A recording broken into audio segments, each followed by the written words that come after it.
David Brewster here from the Three for All, and this is three Johnny Winter licks from 1970. And both Winter brothers, Johnny and Edgar, Edgar's still with us and active, and Johnny passed away in 2014. But contrary to popular belief, they weren't twin brothers. Johnny was a couple years older than Edgar, but they are related. They're brothers, and they both happen to be albino too, which is very unusual, and both just exceptionally talented. Edgar a vocalist and keyboardist, and Johnny a vocalist and guitarist. They worked together initially and then kind of split off. And most people are very familiar with Edgar Winter Group, Frankenstein and Free Ride and some of those songs. And then guitarists are very familiar with Johnny Winter. And the general public, there's certain things that Johnny did in his career and his life that are still remembered. He played at Woodstock.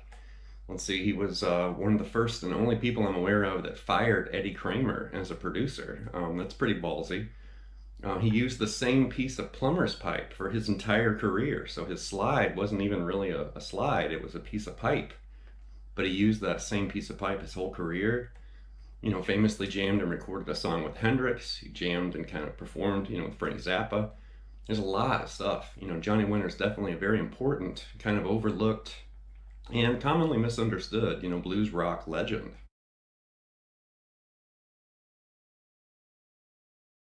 While I did the research and kind of put this lesson together, found footage and did some, background information and kind of historical information, I kind of reminded myself of some things that I did know, and then I also located some things that I didn't know about Johnny Winter, which is always, exciting, where it's like, hey, I didn't know that.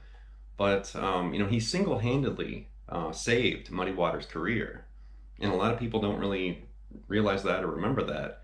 But definitely, like when Chess Records, in Chicago kind of shut their doors, Muddy Waters didn't really know what he was going to do. And I guess, I'm trying to remember the story, I guess Johnny Winter was interviewed and he mentioned that he always wanted to work with Muddy Waters. He really respected him.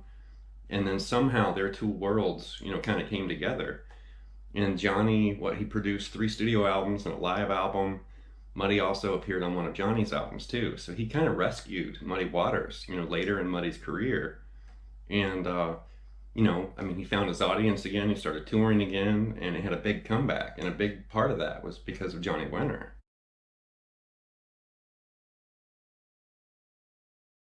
And during my kind of historical search through his career, I did uncover some things that I didn't know. And one I thought that was really interesting.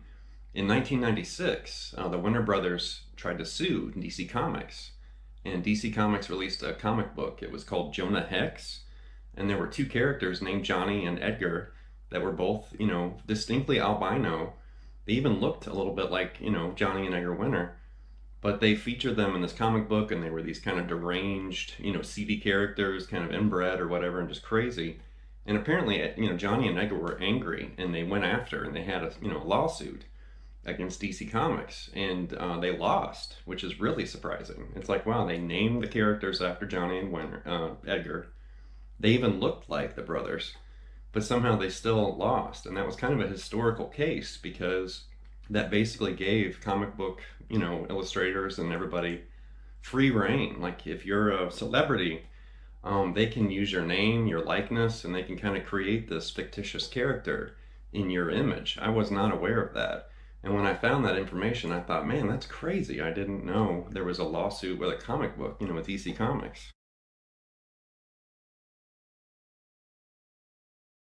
The licks we're going to take a look at in this lesson actually came from some live footage, and it's from Europe in 1970. But I'm not exactly sure where it actually was filmed. One video that I found, it said it was in Denmark. Another one said Switzerland, I think.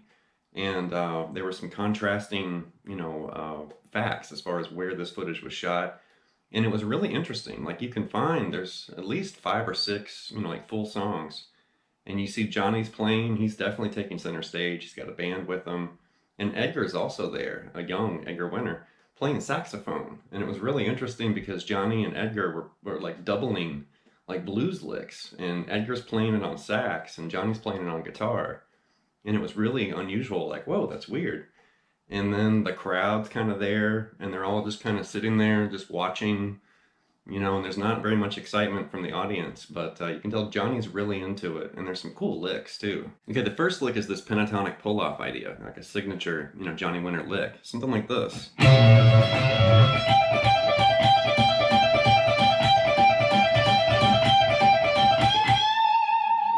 time.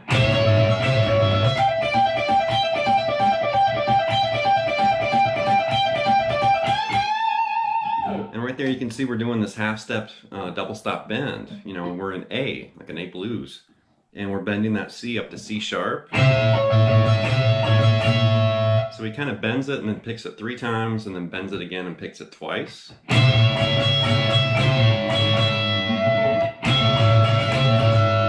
Something like that. And then he starts doing this pull-off.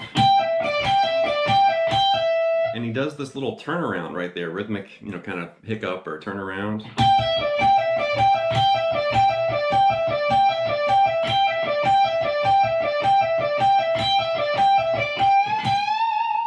So he's doing this pattern, and you know, the first time he's basically doing 2 pull-offs, and then he doubles that. And then after that he starts doing 3 pull-offs, and then the double like this.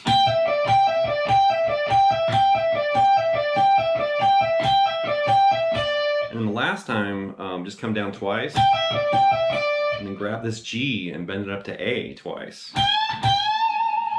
Something like this.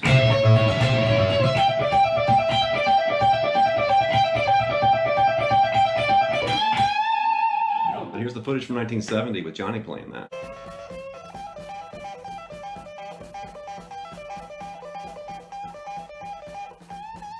Up next is another signature lick from Johnny, and it's still an A blues, and we're a little higher on the fretboard. Very influential lick. So if you've ever wondered where this lick came from, it came from Johnny Winter, and it's something like this.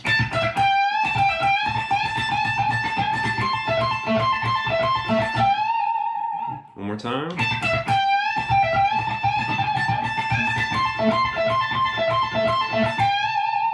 And there you can see we're coming out of, you know, A minor pentatonic, but it's way up here. And we're grabbing this. And then this very typical kind of pull-off. And then you're basically bending this G up to A, and then you're going to start picking that A twice, but then there's another rhythmic hiccup. So this is, once again, kind of a signature phrase from Johnny. He definitely would do these repetitive licks, but then he would rhythmically change it up, you know, and kind of accent a different beat or a different section. Something like this.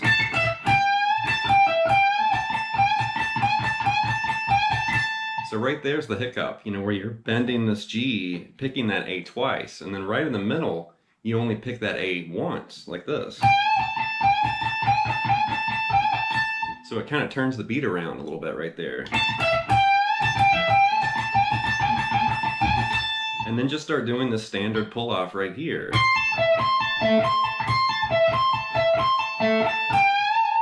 And once again with that pull-off, there's a hiccup in there too, where you're doubling, you know, this C to A. Something like this.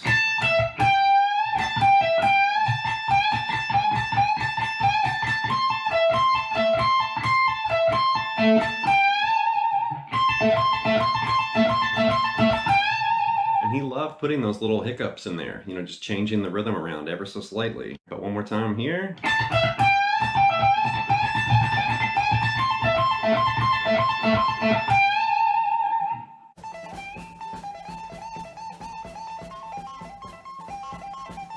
The next lick has some more signature, you know, Johnny Winter moves, and we're still in A, but we're in a lower position down here. There's some double stop bending, some clever, you know, position shifting, and then another frantic, you know, bending lick at the end. Something like this. One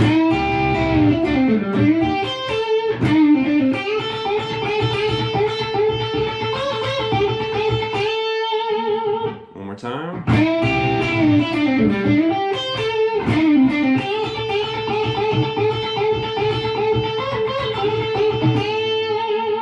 Something like that. And he's doing some pinky finger bending in there too, which is kind of tricky. But it starts with this double stop bend. So you're going to bend that D up to E, grab that G note, and then release that bend back down to D. And then come down. So grab that E and then just basically come down the G and the D string. And then you're going to shift out of the box into position 2 of A minor pentatonic. And that's basically almost like an Albert King lick. So right there. go back to the box, and then that's where you're going to start doing this frantic, herky-jerky bend. So you're doing this.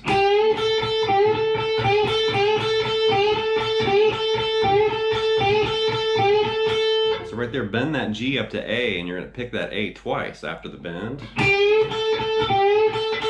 And then bend that G and only pick the A once, and there's the rhythmic hiccup again. And then you're going to do that bend 4 more times.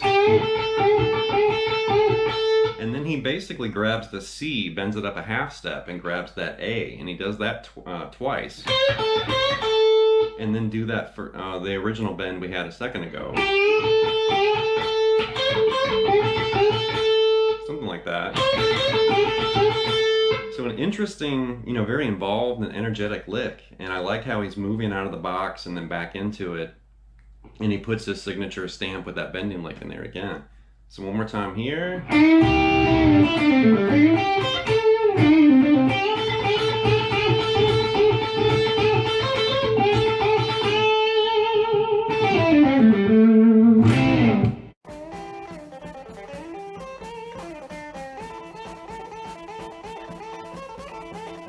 Okay, here's a bonus lick from this live footage. And Johnny changed guitars. I think he's playing the Epiphone, in this clip.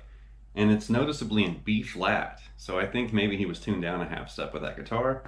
And I just moved the lick to B flat. I didn't bother retuning or whatever. I didn't want to throw that kind of curveball at the end here. So we're just going to play it, right out of, B flat pentatonic right here. But it starts with these unison bends, and there's some clever, kind of shifting and very expressive. And I like this kind of herky-jerky bend at the end. Something like this.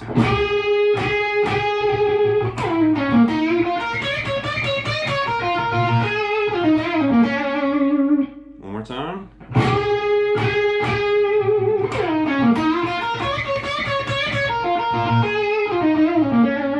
And there you can see we're basically doing this unison bend right here. Bending that F sharp up to G sharp.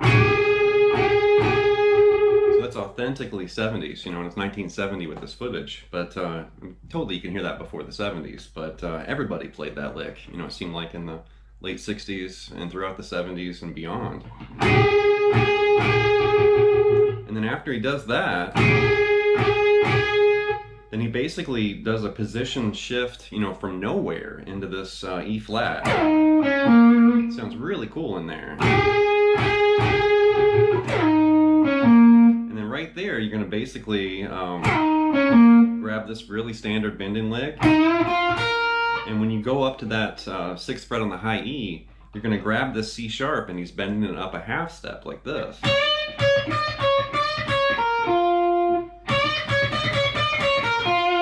Really cool up there. I like that kind of really interesting kind of hearing that bend. So after that little half step bend, he just kind of rocks back and forth on the 6th fret there on the B and the high E, and then ends, on this G sharp. And then it just kind of ends there with this little, kind of bend and release. And then of course he keeps going after that, but that's where I ended that phrase. But one more time here.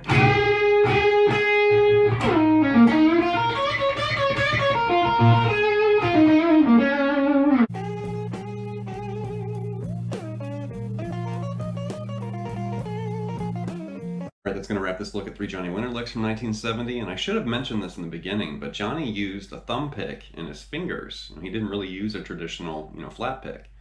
And I didn't really incorporate that with some of these licks, but keep that in mind, with some of those frantic bending licks, you could actually hybrid pick and kind of emulate, a little bit closer to Johnny's actual sound, like the way he was playing it.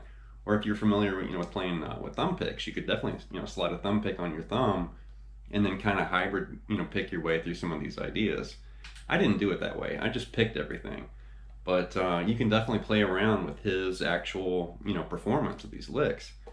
And I've never really gotten used to using thumb picks. And I'm definitely okay with finger picking. But when you start putting picks on my fingers, it just changes the feel. And I don't know, I'm more comfortable just actually, finger picking that way instead of putting picks on my fingers.